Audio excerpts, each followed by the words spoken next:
Hello, I hope you're having a great day.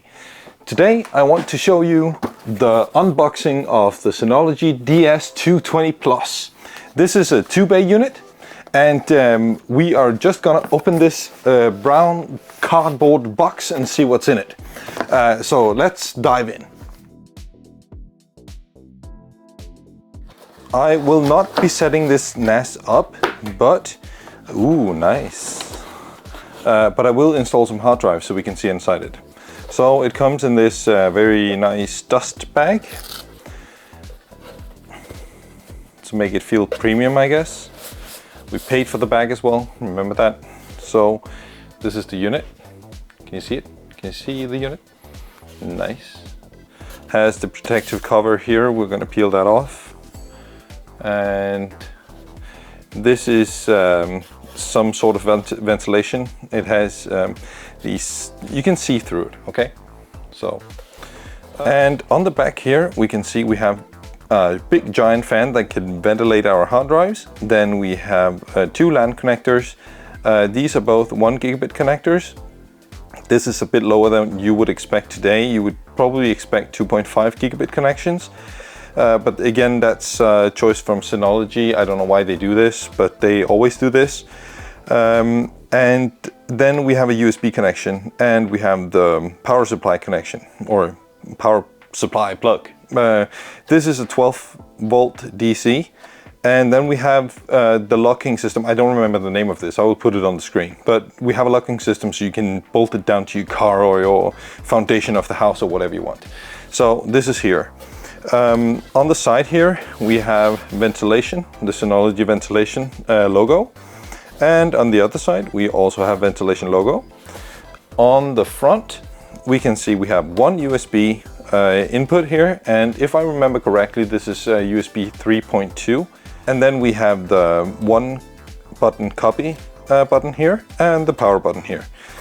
And if we, I'm not going to peel this yet, don't worry. If we take this off, we have access to the drive base. So there is a dot here saying this is drive 1, this is drive 2. And if we push it, we have these plastic drives or drive cages. And these are very nice because this minimizes vibration in the cabinet.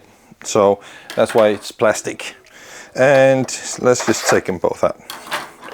And you can see inside here. Can you see inside? Let me just try to focus it. Yeah, and you can see the SATA connection in the bottom here, connected through a PCI E slot in the back there. And on the side, we have the option to add additional RAM. So this is quite nice because we don't need to take this unit more apart to upgrade it. Just remember that you need to use Synology approved RAM, otherwise they might not work. This has to be non-ECC RAM, but SODIMM RAM. But it's the Synology RAM has a higher price than every other RAM on the market, but that's your choice if you want to upgrade it. That can be useful if you are running a lot of Docker containers, which this unit is capable of. So keep that in mind. Okay. On the side here, I forgot to tell you, we have the status indicators or the LED indicators. We have the status. We have the LAN 1, LAN 2, disk 1 and 2. So these will blink in whatever pattern they need to. Okay, so one thing I want to tell you about the LAN connection here, because while we only have 2 1 gigabit LAN ports, we can make a network bond. I think Synology calls it a bond.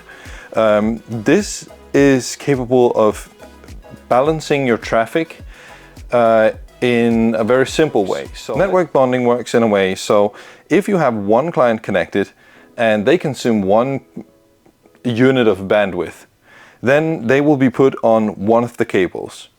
So I'm just trying to keep this simple, okay? So they will be, all their traffic will be bound to one of the ports and one of the cables here. So then you have client 2 connected, and client 2 consumes more bandwidth that can be handled by the single cable over here. So that will automatically load balance the traffic to the network, to the other network board. So in a way, you can argument that this unit has a 2.0 gigabit Ethernet connection, but it's not bundled in any way, and it has to use up 2 ports in your switch or whatever. So yeah, it's okay, but that's how that works. Okay, so let's see what other things we have in the box. So we have the quick installation guide, and we have this smaller box up here with a normal power cable. This is the usual power cable that you use in your PC, with this type of connection, this connector here. And then we have the power brick. So that has a Synology logo up here, the power input, and some details. And then we have 2 Ethernet cables for you to use just like you want to. Okay, and that's basically it. We have some screws here, so here as well. These are the 2.5-inch screws that you need if you want to mount SSD drive. Then you need to use these holes that we have in the drawer here, these ones, and then screw them down from underneath. And SSD drives can be used as storage pools, but only if they are Synology drives. So keep that in mind. You can use them. You can use whatever SSD drive you have laying around for SSD cache, but that's the only thing you can use it for. So that's a software limitation in Synology that they insist on keeping. So, okay, let's just mount some hard drives here. So for this installation, we are going to use 2 10 terabyte drives.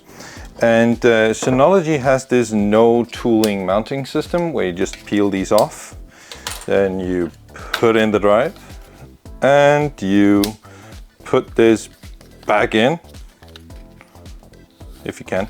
You have to, okay, so you need to put the drive in the right direction. And the other side here. Whoa.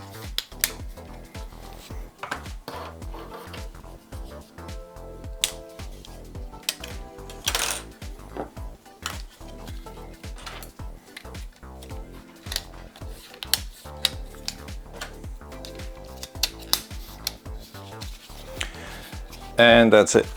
So now we just mount them into the NAS like this.